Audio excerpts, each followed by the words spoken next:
In June 2014, a hiker named Kenny Veach left a comment under a YouTube video. He described a cave in the Nevada desert, shaped like the letter M, that made his entire body vibrate the closer he got. The internet demanded he go back and prove it.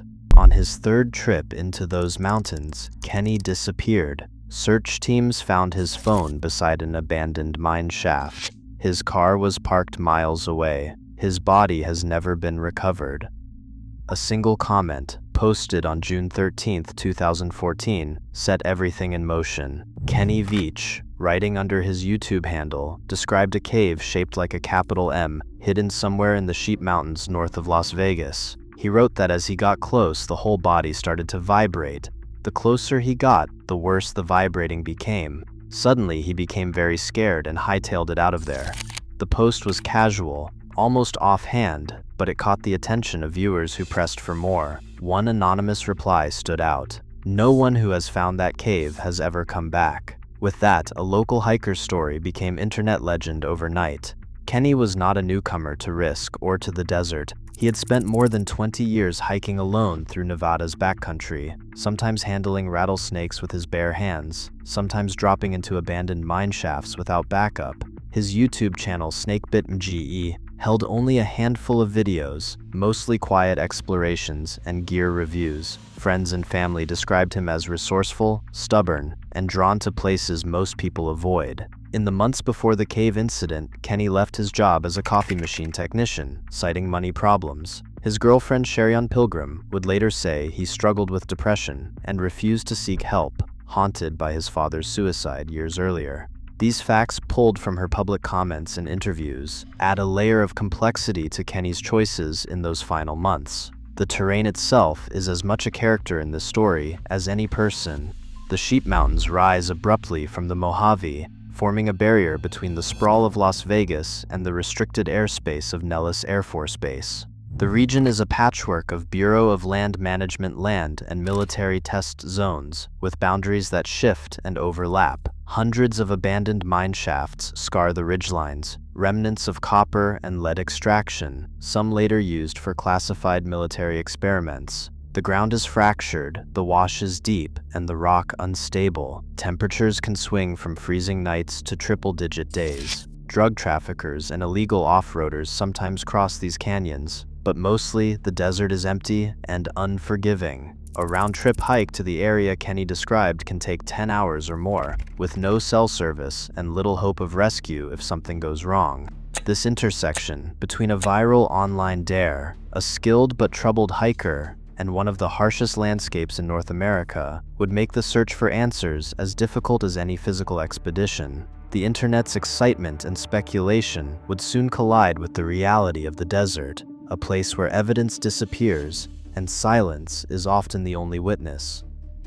On October 18, 2014, a 22-minute video titled "M Cave Hike" appeared on Kenny Veach's YouTube channel. The footage documents his second search for the M Cave, with Kenny narrating as he moves through the Sheep Mountains. The GPS overlay shows 36.7698 degrees north, 115.2451 degrees west, coordinates that would later anchor search efforts. He pauses at an abandoned mine shaft, referencing an earlier encounter with the cave entrance, describing a surge of adrenaline and a strange vibration in the rocks. He ultimately turns back, promising to return. The cave itself remains unseen. The October video became a cornerstone for both investigators and online researchers. Its metadata confirms the date and route, but it also highlights an absence. Kenny had announced he would bring a GoPro on his next hike, yet the video is shot on a handheld camera. No GoPro footage or files have ever surfaced. This missing device, and the lack of high-resolution images, would become a critical gap. Some see it as a simple oversight, others as a deliberate omission. Either way, the absence of the GoPro leaves a blank space in the record, one that digital analysis cannot resolve. On November 10th, Kenny told his girlfriend he was heading out for a short overnight trip to search again. He left with only a basic cell phone, not the GoPro, and gave no precise destination. Days passed without contact. On November 13th, his white Honda CR-V, though some records list it as a Toyota Camry, was found abandoned near the Mina-Nellis Highway, its tank empty. The car sat on a rough turnout, far from paved roads, with no signs of forced entry. Inside, searchers found the single-use cell phone, powered off and missing its SIM card. No GPS logger data from the vehicle has ever been made public. On November 22nd, Red Rock search and rescue volunteers found Kenny's cell phone again, this time in loose sand beside the same mine shaft from the October video. Forensic analysis revealed a final GPS ping at 11:07 p.m. on November 10th, indicating the phone stayed in one place for hours before shutting down. The camera roll contained a corrupted image, time-stamped 9:31 p.m., showing a faint cavern outline. The file remains unreleased, the device locked in evidence. No other belongings or remains have ever been recovered. Sherion Pilgrim, Kenny Veach's longtime partner, remains convinced his disappearance was deliberate. She recalls the job he left, the financial strain, and the quiet burden of depression, rarely spoken of, but always present. The memory of his father's suicide lingers in her mind. For Pilgrim, the missing GoPro, the cell phone left behind, and the absence of a clear destination are not random details. They are signs of a man preparing to leave his life behind. Some close to Kenny agree, describing his tendency to vanish into the desert for days, his reluctance to seek help, and a growing sense of isolation. Susan Veach, his sister-in-law, sees things differently. In 2018, she obtained a grainy surveillance video from a Las Vegas wellness center owned by Kenny's sister. The footage shows a man limping away. Susan is certain the man's build and gait match Kenny's, suggesting he staged his disappearance. She has argued that the M-Cave story itself may have been a fabrication, and that Kenny, resourceful and unpredictable, could have chosen to vanish on his own terms. Yet the video remains unverified, lacking a timestamp or police confirmation. It stands as a fragment, fueling speculation but offering no closure. Online, the search for answers has become a collective obsession. Reddit forums and YouTube channels dissect every clue. Between 2016 and 2017, volunteers swept the Sheep Mountains with drones, mapping shafts and scanning ridgelines. Their efforts produced theories and possible cave sites, but no trace of Kenny or the M-Cave. The mystery persists, amplified by digital noise and the silence of the Nevada desert. Infrasound, sound waves below 20 Hz, can trigger physical reactions in some people. University of Nevada studies show that these low frequencies, while inaudible, may cause vibrations, anxiety, or even panic, especially in confined spaces like caves. Wind or shifting air pressure inside abandoned mines can generate such tones. On Kenny Veach's last recorded hike, a persistent 13 Hz hum was captured on his GoPro, matching the range linked to whole-body sensations. Yet, not everyone is affected the same way, and field tests at similar sites show the effect fades with distance. No team has measured infrasound at the exact spot Kenny described, so the theory remains possible but unconfirmed. Search and rescue logs reveal a methodical effort. Red Rock Search and Rescue and Clark County deputies searched a 16-square-mile area using 2 K9 units and ground-penetrating radar. The dogs found no scent, and ground-penetrating radar scans inside the mine shaft detected no dense organic material.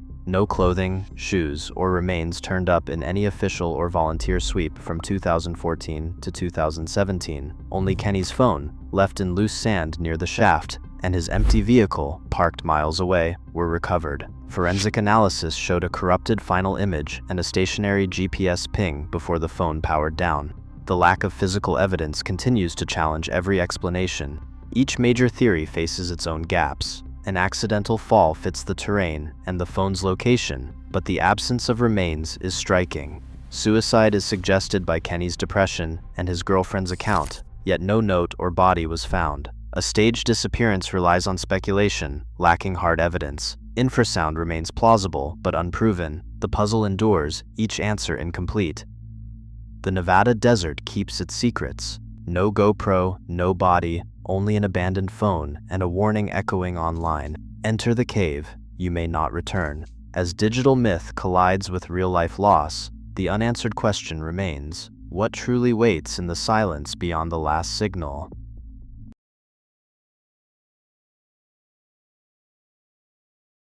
In July 1996, a family of 4 from Dresden, Germany, drove into Death Valley in a rented minivan. Air temperatures exceeded 112 degrees Fahrenheit. They were never seen alive again.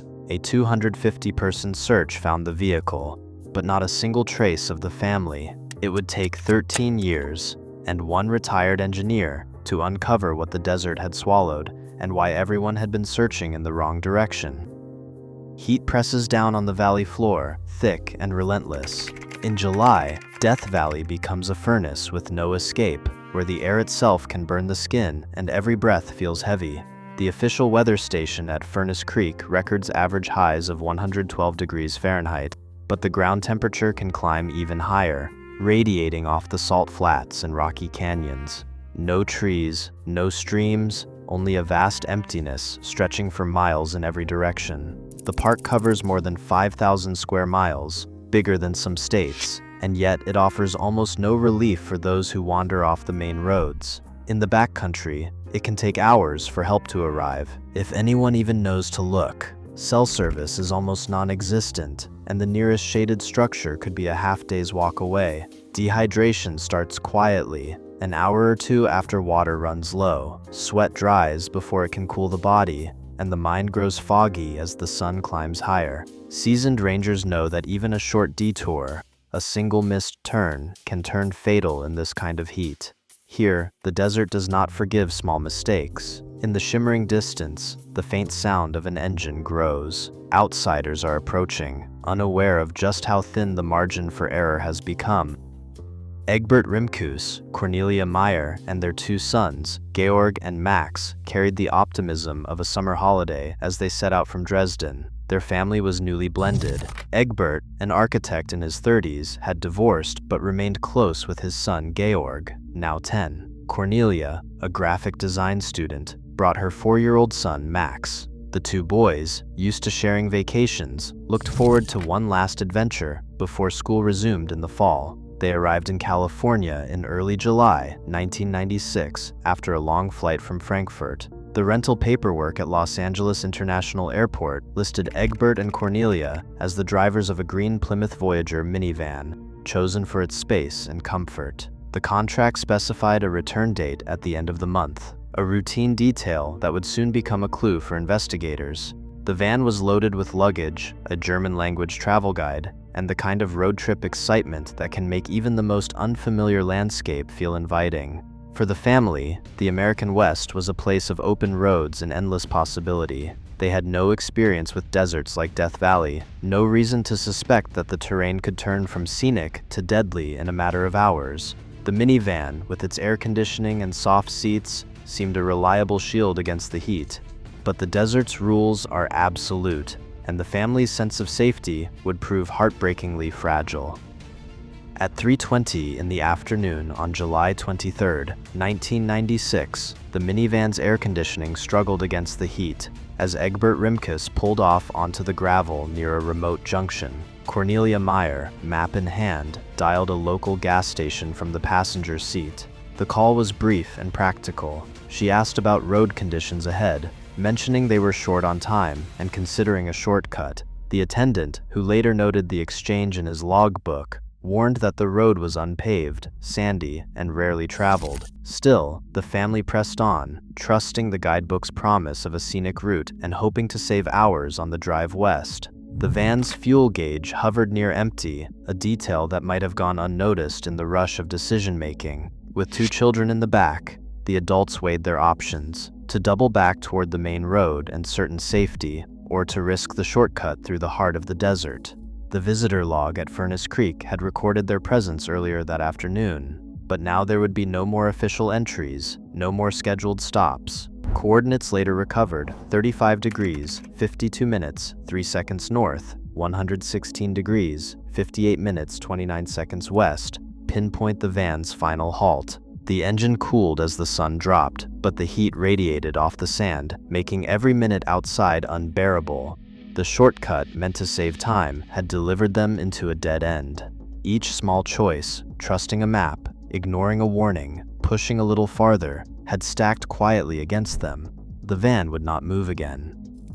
On October 21, 1996, a Bell 212 helicopter lifted off from Furnace Creek, piloted by Park Ranger Dave Brenner. The flight plan called for a sweep along the edge of the China Lake boundary, a place so rarely visited it barely registered on most maps. At 9:45 in the morning, the green Plymouth Voyager came into view, half buried in the sand, its tires deflated, and its windshield cracked.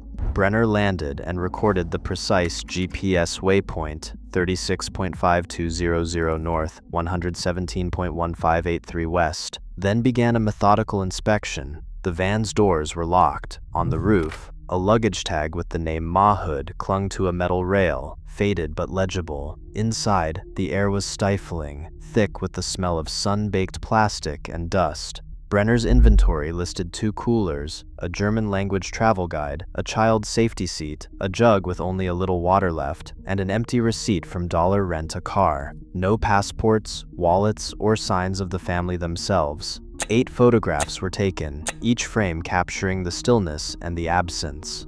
By 10:15 in the morning, a formal report was filed. The van appeared voluntarily abandoned. There was no evidence of forced entry, and no obvious clues to what had happened. The paperwork was signed and sent to the Inyo County Sheriff's Office. The discovery of the van was the first hard fact in months of silence, and it triggered the full machinery of search and rescue. Now, the question was no longer if something had gone wrong, but how far the consequences had already spread. Search crews arrived with helicopters, dogs, and nearly 250 trained rescuers. They mapped out grids north, east, and west of the abandoned van, covering miles of open desert in 4 days. But the southern sector, the most direct route toward possible safety, was left untouched. On the official maps, a thick line marked the edge of the China Lake Naval Weapons Station, over 1 million acres of military land, unmarked by fences or warning signs in the open desert. To American planners, this was restricted ground, assumed off-limits both legally and physically. The logic seemed sound. No one would willingly cross into a military base, especially foreign tourists. For German visitors, though, the absence of barriers meant nothing. In Germany, military zones are ringed with fences and clear signage. In Death Valley, the boundary was invisible, just another stretch of sand and rock. Rescue coordinators believed the family would backtrack toward the main road or head for higher ground, not walk south into what their maps labeled as forbidden. That assumption shaped every decision. No ground teams or aircraft were assigned to sweep the area beyond the southern wash. Even as the days passed and hope faded, the result was a search grid with a blind spot, one that left the family's actual escape route untouched and their fate hidden for more than a decade. The official reports noted the thoroughness of the effort, but the omission of the South was never questioned until an outsider began to look at the terrain with different eyes.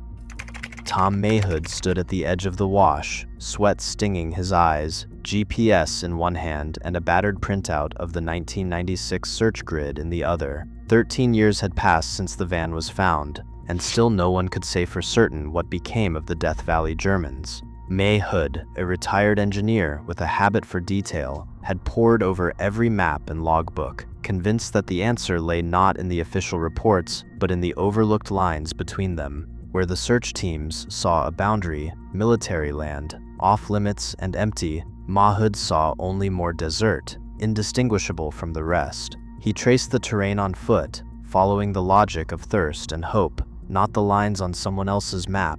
On November 12, 2009, Mahood and fellow rescuer Les Walker set out once more, starting at the van's last known coordinates and heading south into the stretch no one else had searched. Less than an hour in, a flash of glass caught the light. A wine bottle, the same brand as those cataloged from the van. Nearby, a handful of sun-bleached pages from a German planner, then Cornelia's wallet, still holding her driver's license and credit cards. The sense of discovery was heavy, edged with dread.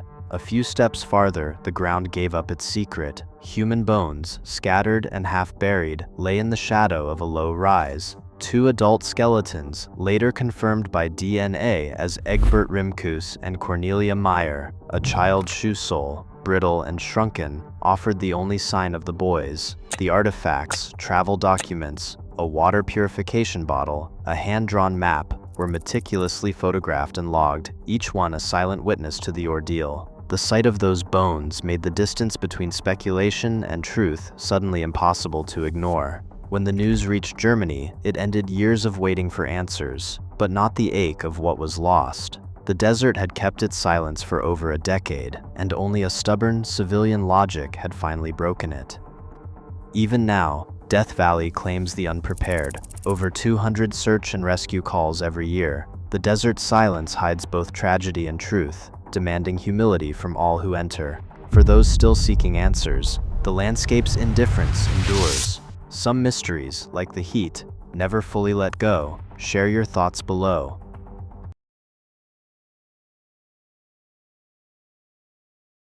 September 25, 1981. Deep Creek Trail, Great Smoky Mountains. Polly Melton quickens her pace, pulling ahead of her two companions. One calls out, "I would not want to be in a foot race with you, Polly." She turns, laughs, and crests the hill. They never see her again. 150 searchers, 9 dog teams, 5 days. The only trail Polly left behind raised more questions than answers.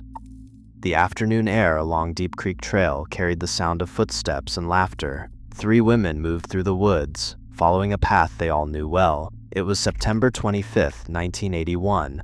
Thelma Pauline Melton, known as Polly to her friends, walked with Trula Gudger and Pauline Cannon, returning to their Airstream trailers at the campground. For nearly 2 decades, Polly had hiked this same stretch, never straying far, never in a hurry. That day, something changed. Without warning, Polly picked up her pace. Her friends, both older and accustomed to her usual steady stride, watched as she lengthened the gap between them. One called out that she would not want to be in a foot race with Polly. Polly turned, smiled, and pressed on. She crested the low hill ahead, vanishing from sight. The trail curved gently upward, flanked by dense trees and undergrowth. From the friend's vantage point, Polly's figure disappeared just beyond the rise, with no sound and no sign of distress. Expecting to catch up at the next bench or clearing, they continued at their own pace. Minutes passed. The hilltop remained empty. When they reached the spot where Polly had last been seen, there was nothing. No footprints leading off the path, no personal items dropped, no movement in the woods. They called her name and listened for a reply. Silence. By the time they circled back to the campground, concern had turned to alarm. Polly's husband Bob waited at their trailer, unaware anything was wrong. The sun dipped lower, shadows stretched across the trail, and the reality set in that Polly Melton had vanished, leaving only questions behind. Polly Melton was well known in the Deep Creek community. At 58, she stood nearly 6 feet tall, with auburn hair and a presence that seemed to fill a room. For almost 20 years, Polly and her husband Bob returned each fall to their Airstream trailer at the Deep Creek campground, joining a small, close-knit group of seasonal residents. She was a fixture on the easy trails that wound through the Smokies. Friends and neighbors often saw her walking the same paths, never straying far, always careful to stick to familiar ground. Her routine rarely changed. Mornings were spent volunteering at the Bryson City Presbyterian Church Nutrition Center, serving meals to local seniors. Afternoons meant quiet hours at the trailer or gentle hikes, usually in the company of friends. Polly's health was a constant concern. She carried the weight of high blood pressure and recurring nausea, managed with daily medication. She smoked Virginia Slims, 2 packs a day, and wore glasses for her fading eyesight. Her shoes, size 8.5, showed the wear of many seasons. One sole cracked, but she refused to part with them. Bob Melton, her third husband, was nearly 20 years her senior. By 1981, his health had declined to the point where he rarely left the trailer. Polly took on the role of caretaker, managing the day-to-day needs of their quiet life. She wasn't permitted to drive that season, and Bob kept the car keys, a detail that would later raise questions. Among the regulars at Deep Creek, Polly's sudden disappearance was unthinkable. She knew every bend in the trail, every landmark. Friends remembered her as steady, dependable, and never in a hurry. That is why, when she pulled ahead on the trail and one friend called out that they would not want to be in a foot race with Polly, it struck them as odd. For someone so anchored in routine, vanishing without a trace seemed impossible. The search for Polly Melton began before nightfall on September 25th. Rangers closed Deep Creek Trail and called in every available resource.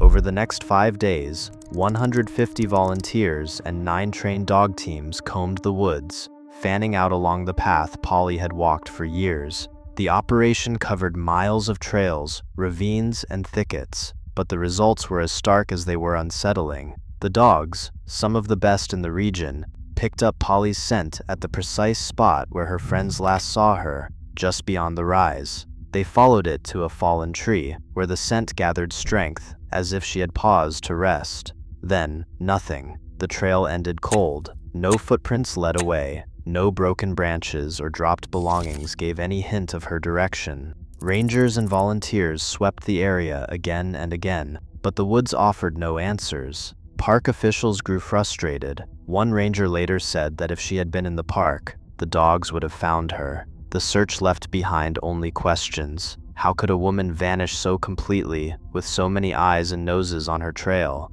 The emptiness of the findings weighed heavier with each passing day.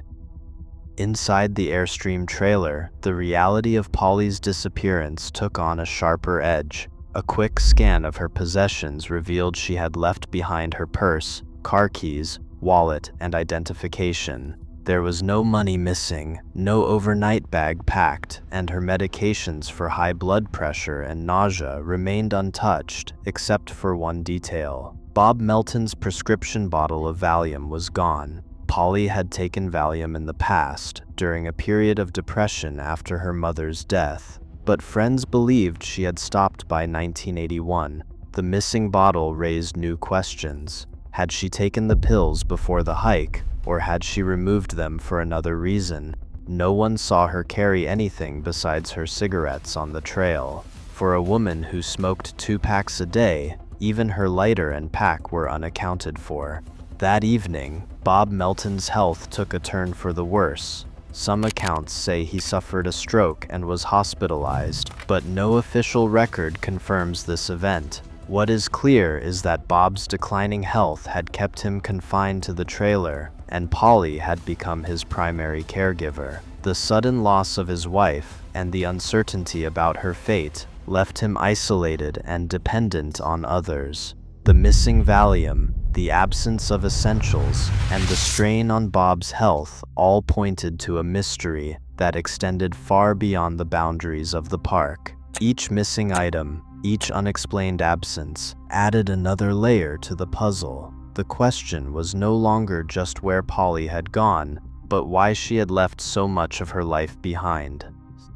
7 months after the failed search, a bank in Birmingham, Alabama, flagged an unusual transaction. In April 1982, a check made out to Thelma Pauline Melton was cashed at a downtown branch. The teller could not recall who presented the check.